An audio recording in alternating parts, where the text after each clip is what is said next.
주님 앞에 모인 성도님들 환영하고 축복합니다.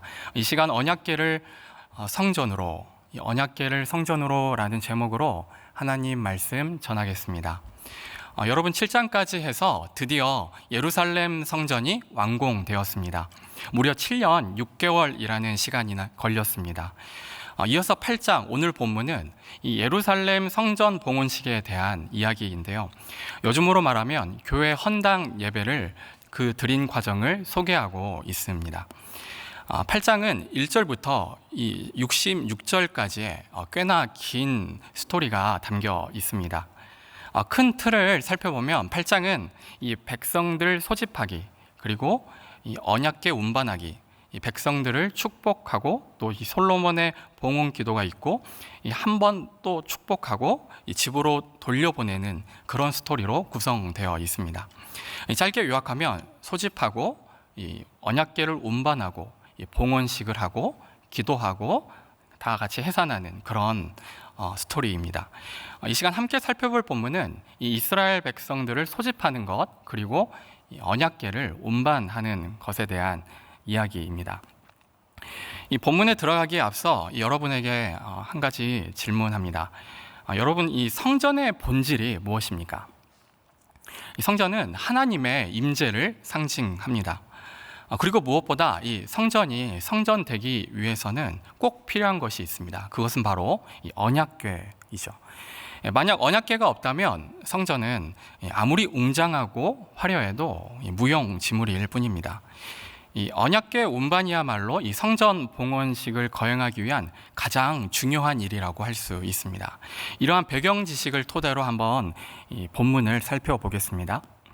1절 말씀입니다. 제가 읽겠습니다.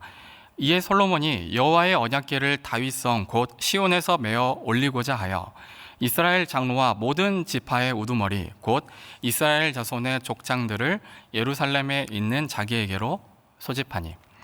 여러분, 성경에서는 이 지성소에 안치된 이 언약궤를 부를 때 이 여러 가지 명칭으로 불렸었는데요. 십계명 돌판을 담고 있어서 법궤라고도 했고요. 하나님의 공의와 사랑을 함축하고 있어서 이 증거궤라고도 불렸습니다.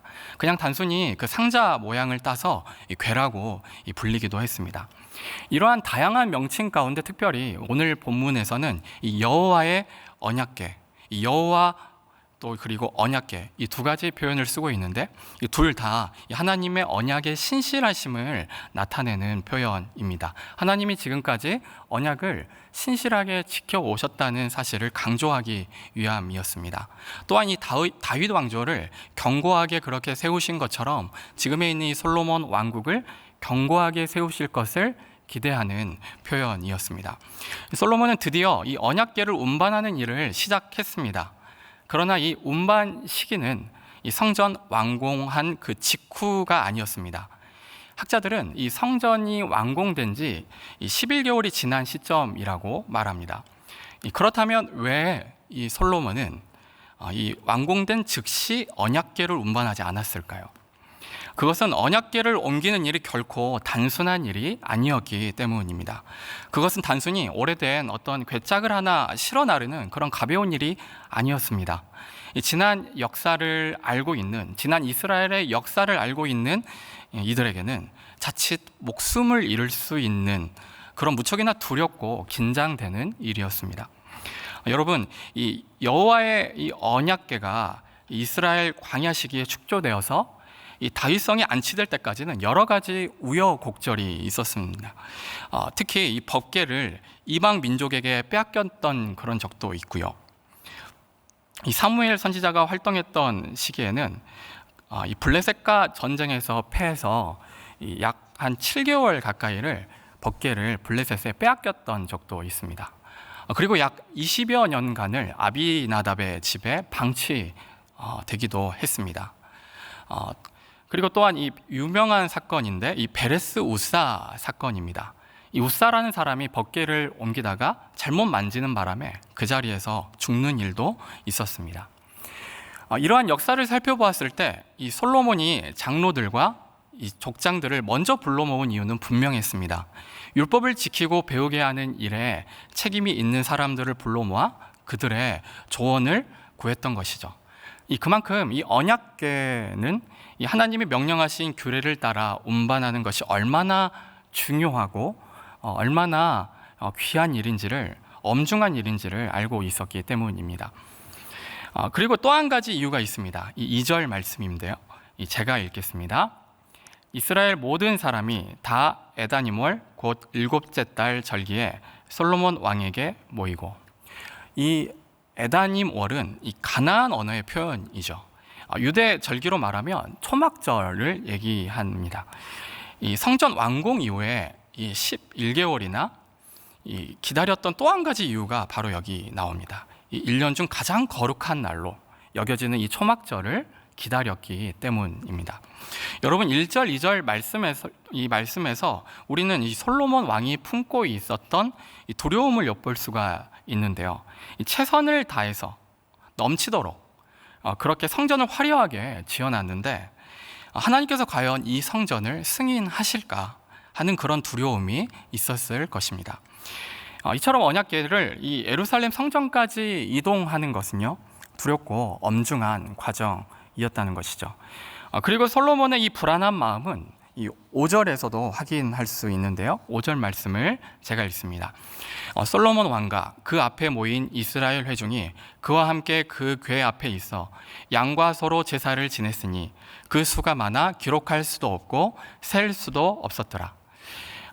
여러분, 이 봉헌식에 바쳐진 제물은 셀 수 없을 만큼 웅장하게 그렇게 거행되었음을 강조하고 있습니다. 그러나 여기서는 제사를 올려드린 이들의 즐거운 마음이 표현되어 있지가 않습니다. 다른 데는 이 제사 드리면 이런 표현들이 늘 붙어 있습니다. 그런데 유독 즐거이 드렸다, 그리고 기쁘게 드렸다는 표현이 나타나 있지가 않습니다. 그만큼 이 헌신의 행위의 이 자발성보다는 이 종교적 두려움이 컸던 것을 우리는 여기서 엿볼 수가 있습니다. 지금까지 내용을 요약해 보면 이 솔로몬에게는 두 가지 이 불안과 두려움이 있음을 확인할 수가 있는데요. 하나는 언약궤 운반 과정이 사고 없이, 그렇게 아무 탈 없이 끝날 것인가 하는 것이었고요. 또 하나는 여호와께서 이 새 집을 좋아하실 것인지에 대한 그런 의문이 있었습니다.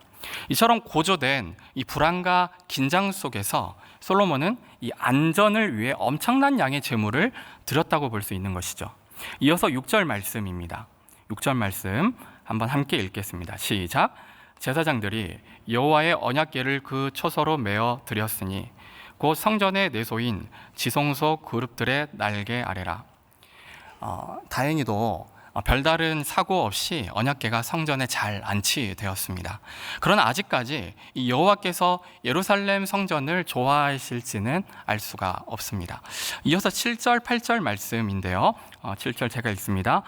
채가 길므로 채 끝이 내소 앞 성소에서 보이나 밖에는 보이지 아니하며 그 채는 오늘까지 그곳에 있으며. 이 8절 말씀 다 함께 있습니다. 시작. 그 궤 안에는 두 돌판 외에 아무것도 없으니 이것은 이스라엘 자손이 애굽 땅에서 나온 후 여호와께서 저희와 언약을 맺으실 때에 모세가 호렙에서 그 안에 넣은 것이더라. 아멘.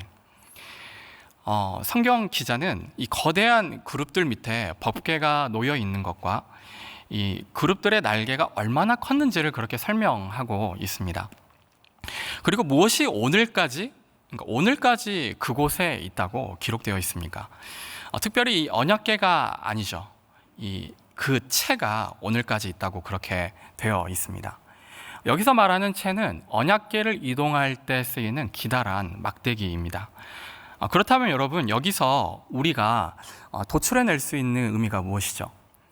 이 하나님의 임재는 성전 안에 그렇게 제한되어 있거나 고정되어 있지 않다는 것입니다. 그분의 임재는 그들의 백성들이 다니는 곳에, 그리고 백성들이 움직이는 곳에 그렇게 함께 거주하신다는 의미가 담겨 있습니다. 다윗과 솔로몬은 하나님이 영원히 거주해야 할 집으로 그렇게 예루살렘 성전을 만들었습니다. 그러나 성경은 하나님이 그렇게 어떤 고정된 건물에 가두어져 있는 분이 아니라고 말씀합니다. 하나님은 단 한 번도 이 영원한 처소를 요구하신 적이 없습니다. 솔로몬이 성전 건축을 시작했을 때 이 하나님은 자신이 내 백성 이스라엘 가운데 함께 살겠다고 말씀하셨지 성전 건물에 사시는 것에 대해서는 한마디도 하지 않으셨습니다. 마지막으로 10절, 11절 말씀입니다. 제가 읽겠습니다. 제사장이 성소에서 나올 때 구름이 여호와의 성전에 가득하매 제사장이 그 구름으로 말미암아 능히 서서 섬기지 못하였으니 이는 여호와께서 영광이 여호와의 성전에 가득함이었더라. 아멘. 제사장들이 이 언약궤 운반 작업을 마무리하고 이 성소에서 나왔을 때 주님의 성전에 구름이 가득 찼다고 그렇게 묘사하고 있습니다. 여호와의 영광을 상징하는 구름이 이 여호와의 집에 자욱하게 깔려 있습니다. 제사장들이 그래서 일을 할 수가 없었다고 그렇게 기록하고 있습니다. 이 순간에 이 하나님이 이 새 집을 기뻐하실 것인가에 대한 이 솔로몬의 불안감은 모두 한순간에 사라졌을 것입니다. 왜냐하면 하나님께서는 이 백성들이 세운 성전을 기뻐 받으셨음을 나타내는 현상이 있었기 때문입니다. 과거에 이 하나님이 모세와 그의 백성들과 함께 하셨던 것처럼 솔로몬과 그의 백성들과 함께 하실 것을 보여주며 이렇게 이 언약궤 운반 작업이 마무리되었습니다. 여러분, 이 시간 말씀을 통해 우리가 깨닫게 되는 것은 무엇입니까? 첫 번째로 이 여호와의 언약궤가 있어야만이 하나님의 임재와 영광을 경험할 수 있습니다.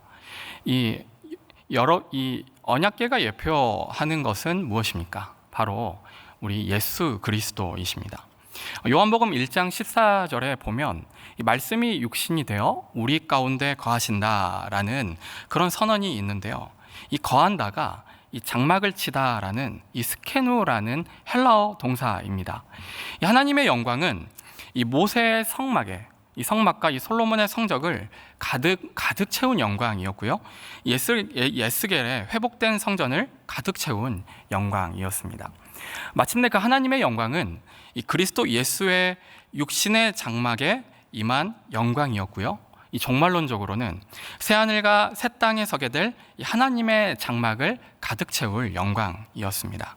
이처럼 우리는 말씀이 육신이 되어 오신 예수 그리스도를 통해서만이 하나님의 임재와 영광을 경험할 수가 있습니다.